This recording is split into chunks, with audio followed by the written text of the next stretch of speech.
with you fiends! Romancing Saga 2, an RPG which originally released in 1993 for the Super Famicom, is one of the more successful games in a franchise that is relatively obscure. Even if you're a fan of the JRPG catalogue prior to the millennium, this might be a series that you've rarely interacted with. Releasing on the 24th of October 2024 for Nintendo Switch, PlayStation 4, PlayStation 5 and PC, this is a from-the-ground-up remake of that original title.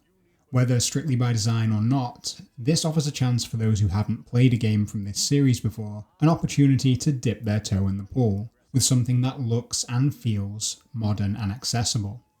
Unlike most of Square's traditional fantasy RPGs, which focus on characters, this series is focused on a dynasty, with rulers and leaders coming and going, but the long-term vision of the crown upheld across multiple generations. The goal of the game isn't convoluted or complex, and it boils down to defeating 7 former heroes, who've now become the bad guys and seek to destroy the kingdom. The aim is to amass power and defeat each of these and restore peace to the empire. And if you should happen to gain territory for yourself in the process, so be it. The aforementioned empire begins as a small nation at the northwestern corner of the world map, and slowly you unlock ways to expand out, claiming vassals, land and allies as you do. Initially you play as Emperor Leon, who is training his youngest son Gerard. Leon heeds the counsel of a mysterious woman, and when her prophecy comes to pass, he sacrifices himself to save Gerard. In doing this, we unlock the game's key mechanic, inheritance.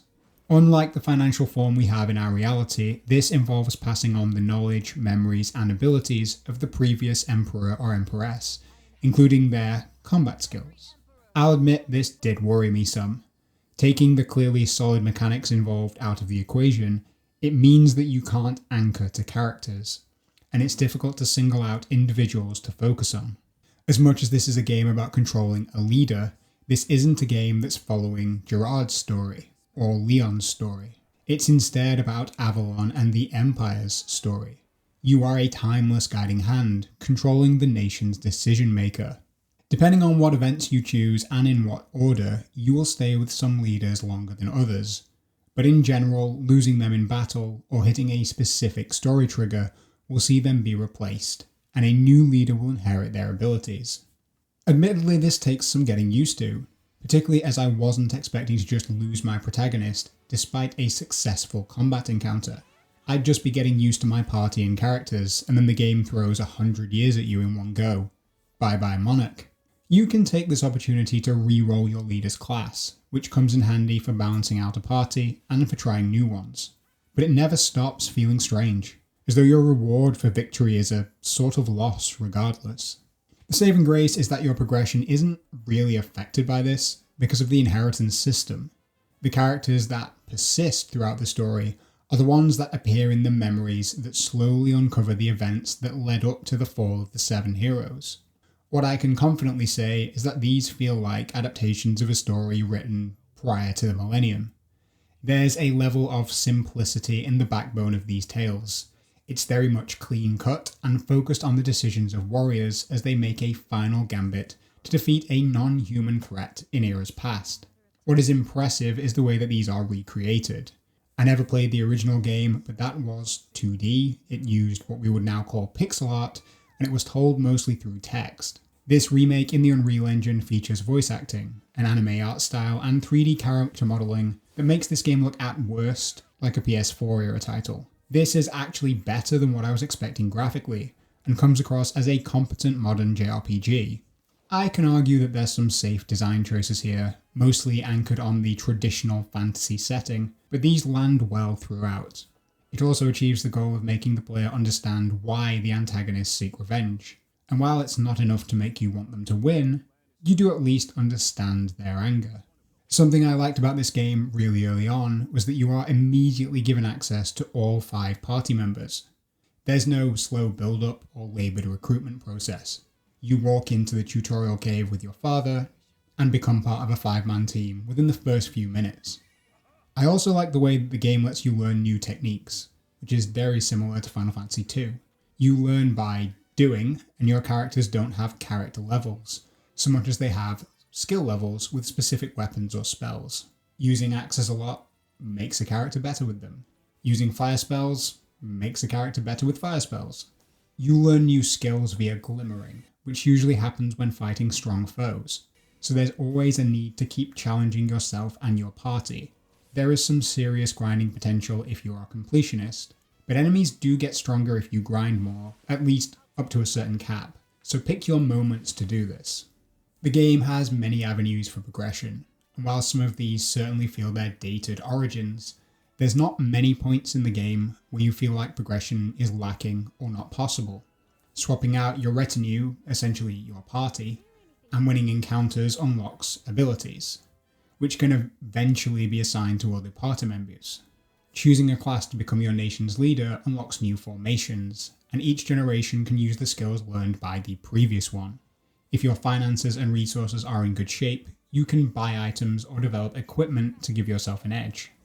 The game's approach is very much about the idea of each individual leader and their team making small gains, so that when the next leader and their party come around, there is a better foundational point for them. This time jump can have detrimental effects too, as you can be locked out of quests and classes through this mechanic. In practical terms, inheriting means you do have to go through the process of building out a party each time a new leader takes the throne.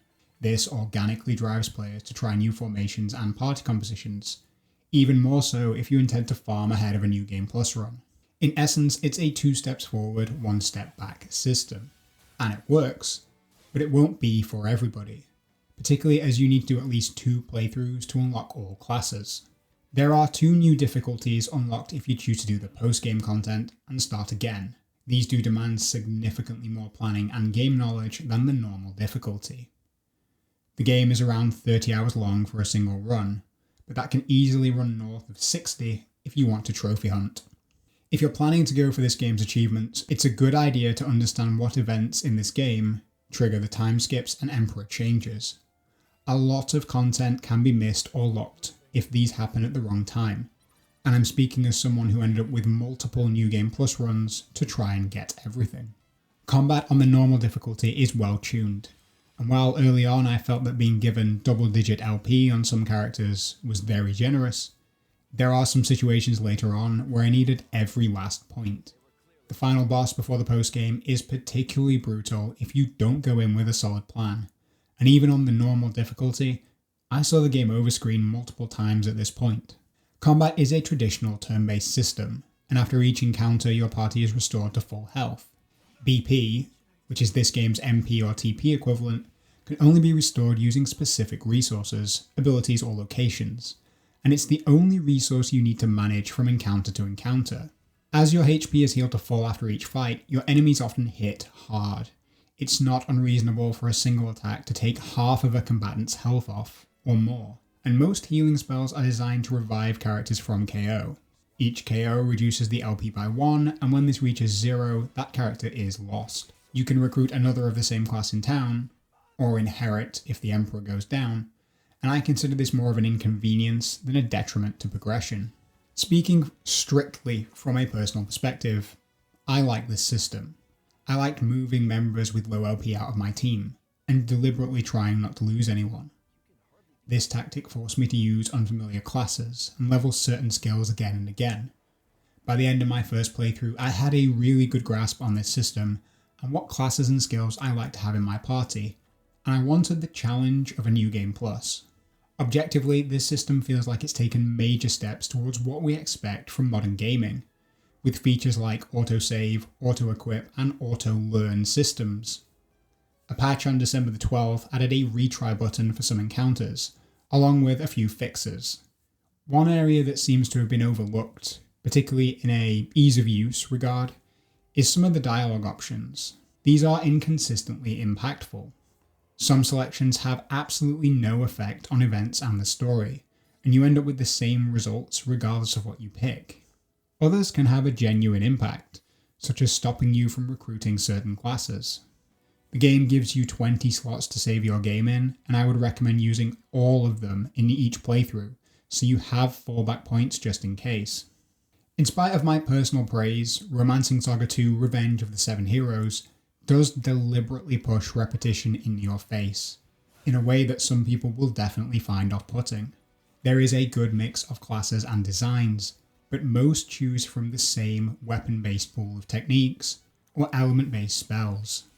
All the dungeons feel similar, particularly the winding towers Rock Bouquet's arc takes you through, but there is solid biome variety overall, and the fields of battle can have elemental affinities which give certain spells an edge. At the end of most dungeons there's a boss, and this will be the toughest fight, and the one where you're most likely to take losses, or to learn a new skill by glimmering. This structure of going in, fighting enemies, and then moving to the next location does start to feel repetitive quicker than it usually does in a turn-based JRPG. I do think the game missed a few quality of life features in adding auto battle, or letting you skip battle animations. This is a shame, because there is a strong progression foundation here, and upgrading Avalon and researching new weapons, spells, and techniques is a solid system that can feel rewarding at times. When all's said and done, I like this game because it's a little different to the standard vanilla turn-based JRPG. It's a nice change, but I only like it because it's different and new to me, not because I think it's better. Switching to technicals, I do have a few notes, particularly with animations. While I am aware that this game was released on Nintendo Switch, I am playing the PC version here, and it feels like the game has no scope to use the available resources on a system. I'm very close to this NPC, and the frame rate on their movement drops off really quickly as I move away.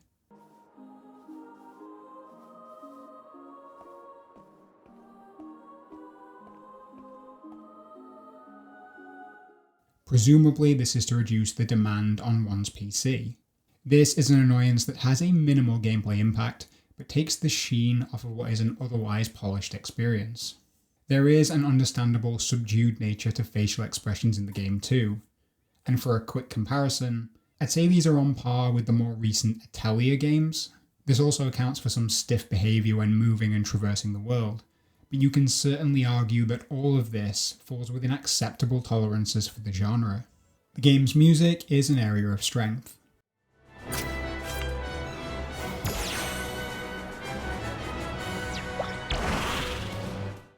While the voice acting is fine for the generic characters, and solid for the heroes and story emperors. However, this is no training exercise. You must be prepared both mentally and physically. My name is Frosty, blacksmith and heir to the mighty hammer wielded by those of House Fabry. Again, there are budgetary considerations here, and it's not good or bad enough for there to be anything worth focusing on. To wrap things up, Romancing Saga 2 Revenge of the Seven is certainly a strong recommendation when it comes to games in this series you can play as a beginner. This is by far the game that looks and feels the closest to modern gaming, that doesn't demand prior experience with the Saga games. There are elements and aspects of this that feel like they're holding on to their 90s origins, such as the story, side quests, and setting. But there are enough unique gameplay systems that this is something familiar yet different. As someone who spent most of the 90s playing Final Fantasies 6, 7, and 8, I didn't know the Romancing Saga was a thing the first time around, and I'm glad I caught it here. This grew on me the more I played, and while I did start to feel some annoyance in traversing dungeons and ducking encounters that feel repetitive, I have to give credit where it's due, and there's enough to like here. But if you're someone who needs a power fantasy or a fixed protagonist to anchor on emotionally, this is probably a series you should avoid. But if you're open to disposable avatars you can use to amass a dynastic glory, then this becomes an entirely palatable adventure.